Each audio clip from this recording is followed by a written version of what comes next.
Hey everybody, welcome back to Magic Orthodoxy. My name's David and this is a tutorial. That's right, today I'm going to teach you how to mark your own deck of cards. Now I've seen some comments on forums and whatnot that says like, oh, marked decks are for amateurs, just learn to be a good magician and then you won't need marked decks. Baloney, you don't know what you're talking about, okay? Top magicians, especially top mentalists in their field, have always used marked decks. Marked decks have always been used by the pros.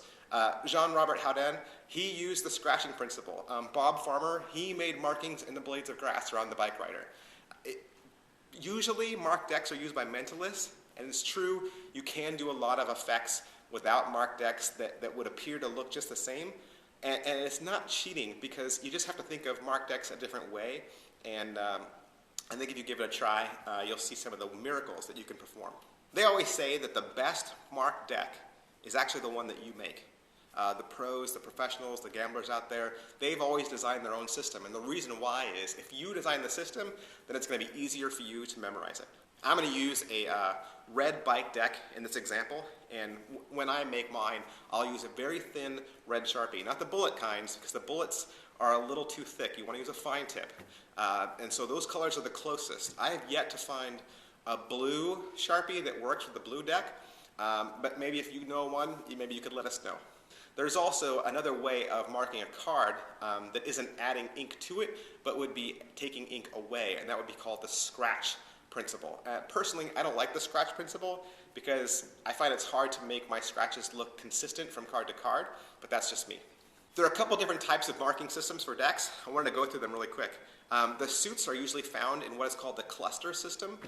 You might remember Dieland's automatic deck used the cluster system, and I'll show you what the cluster system is when we look at the cards. The numeric values are usually found in the dial system.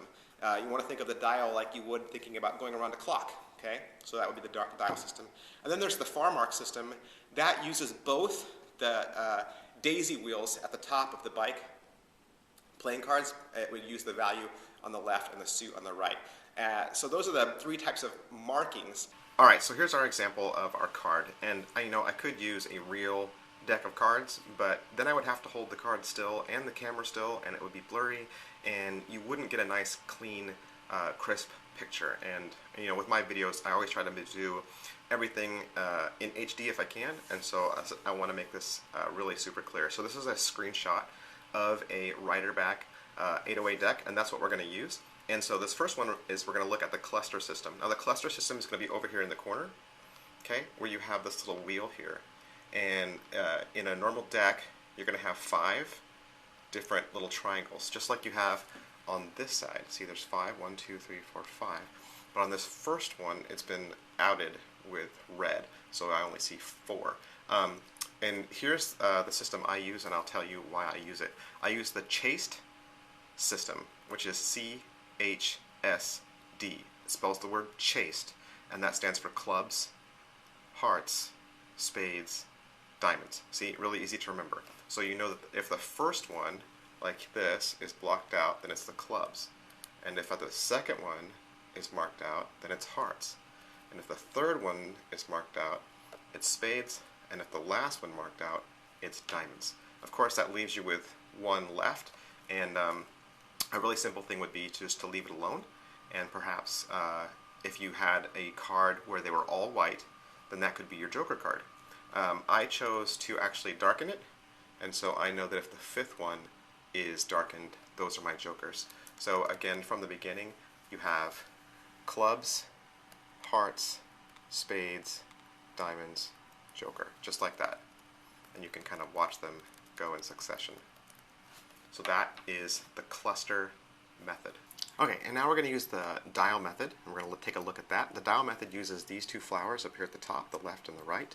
And for our purposes, we're going to use the right side, and I think what you're going to find more often in both the world of magic and the world of gambling is that card professionals usually mark the right side of the card.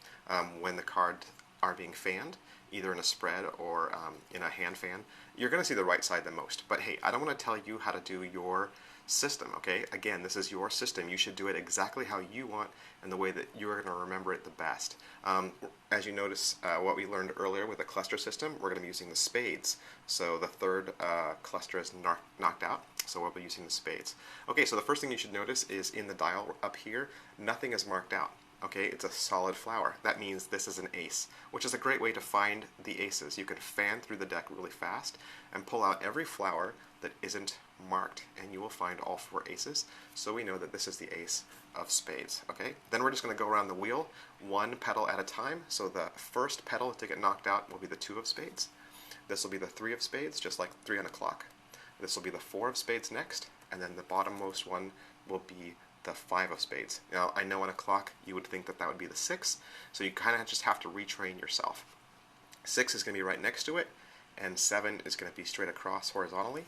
8 will be this one right here, and 9 will be the topmost one at the top. Now you move to the center, this dot, so when you knock out the dot, that's the 10. And now we're going to go up from 10, so every single one after this will have the dot filled in. So that'll be 10, straight up will be the jack. So now you have 2 markings, okay? And if you go across, that's the queen. And if you go down one more, that's the king.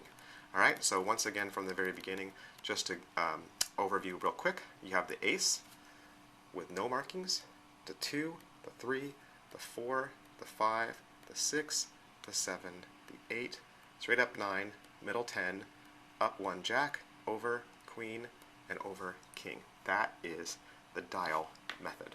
Couple of tips. You want to use a brand new deck so that when you put your brand new marks onto the brand new deck, the colors match. What we find is decks over time they fade, and so if you mark a brand new deck with a brand new pen, then your colors will fade together. You always want to mark in the opposite corners depending on how you fan. If you fan left to right or right to left, you know how your cards fan, so you want to make your marks visible in your fan. Don't forget to mark both corners, both opposite corners, so that it'll look the same right side up or upside down. You also want to go very slow and go very steady. Remember, 1 screw up will ruin your entire deck. So check and double check before you start laying ink to card. And then memorize this deck perfectly. The deck is blown if you have to count or slowly decipher the code. So you want to spend a lot of time memorizing the pattern. Hey, and that's it. So if you'd like more tips or more advice, I would recommend a book called Marked for Life by Kirk Charles. That's it for me. Bye.